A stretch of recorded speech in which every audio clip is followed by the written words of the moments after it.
Sanji's story is such a perfect example of how much fun can be had when a show doesn't take itself too seriously. It's not all fun and games. This show will make you cry if you let it in, which you should. It's healthy to cry, but that's beside the point.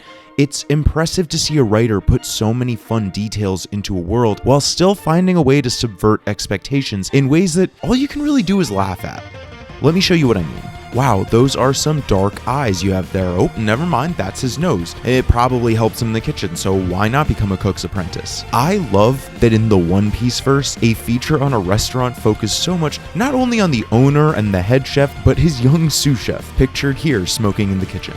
The 10-year grudge match being instantly downgraded to a 10-day project caught me off guard, and it did make me chuckle. Does she have a devil fruit power, or are we just not acknowledging that she pirouetted so fast that she created a minor weather event? These fish are from The Little Mermaid. You will never convince me otherwise. Nami is moving through Loguetown. Thank goodness she was there, otherwise Sanji would never know that Usopp had also shown up to support him. Samson, no relevance to the plot, just a funny guy. Our panel of distinguished judges and this one drunk guy who sort of invalidates this entire competition. Oh, that's why they're dressed like matadors. Note from someone who is on a rewatch, we need more of these moments, showing Sanji loving food and cooking. I mean, it would be so easy to have Sanji view cooking as a competitive endeavor. Who doesn't love a tournament arc? Not only is it the bedrock of shonen anime, competition is used to make everything more entertaining these days. That's why there's a whole genre of Netflix shows that asks the question,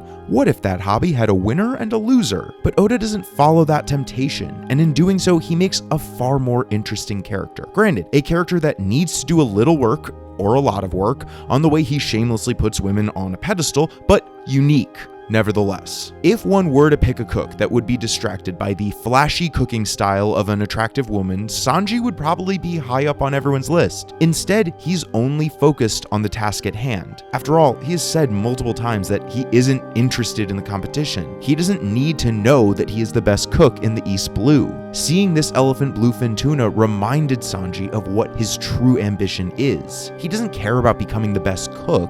That wide-eyed passion that becomes rare as we get older is still what powers him.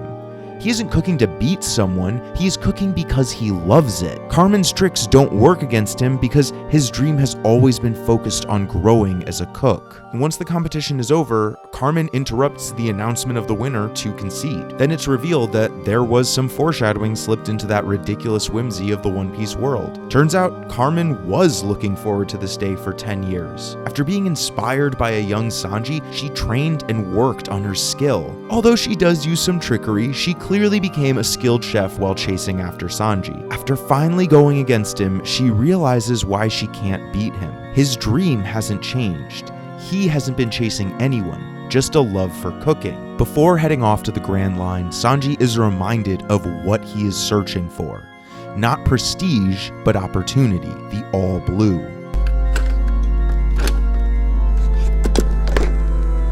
Sanji and Zoro aren't going to make it in time, and Nami and Usopp are running back to the Going Merry. Before we rewind a final time to follow Luffy's journey through Loguetown, we first must address Usopp's story, a tale of dads.